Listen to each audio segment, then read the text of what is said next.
Hi friends, welcome to our channel convent education నవలలోకం all in one. ఆంధ్రప్రదేశ్లోని రైతుల రుణమాఫీకి సంబంధించిన 4-5 విడతలలోని మనీ అనేది రైతుల అకౌంటులో ఏప్రిల్ 1న ఎందుకు జమ కాలేదు, ఎప్పటి లోపల జమ అవుతుంది అనే దాని గురించి ఈ వీడియోని రూపొందించడం జరిగింది.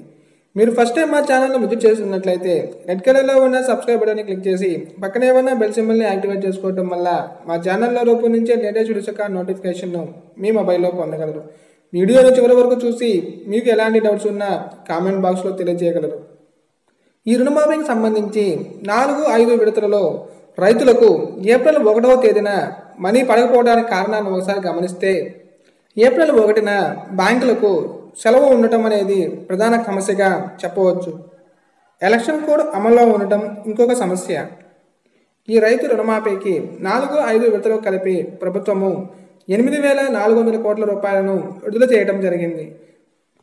ఎలాగైనా ఈ రైతు రుణమాఫీ డబ్బులను ఏప్రిల్ 10వ తేదీ లోపల ఈ రుణమాఫీకి అర్హులైన ప్రతి రైతు అకౌంట్లలో జమ అయ్యే విధంగా ప్రభుత్వము చర్యలు తీసుకుంటుంది.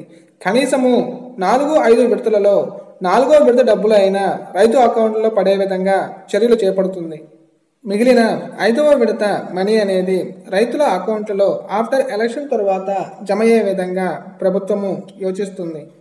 ఎలాగైనా ఏప్రిల్ 10 లోపల ఈ రుణమాఫీ డబ్బులను ప్రతి రైతుకు చెల్లించాలని ప్రభుత్వము దృఢ సంకల్పంతో ఉంది. ఈ నెల 5, 6, 7 తేదీలలో బ్యాంకులకు సెలవులు ఉండటం వల్ల 8వ తేదీ నుంచి బ్యాంకులు పనిచేయనున్నాయి.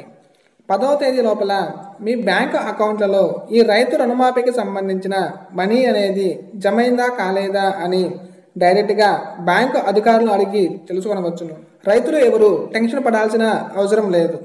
కనీసం 4వ విడతకు సంబంధించిన రుణమాఫీ డబ్బులు అయినా ఏప్రిల్ 10వ తేదీ లోపల రైతుల అకౌంట్లో జమ అయ్యే విధంగా ప్రభుత్వము యోచిస్తుంది.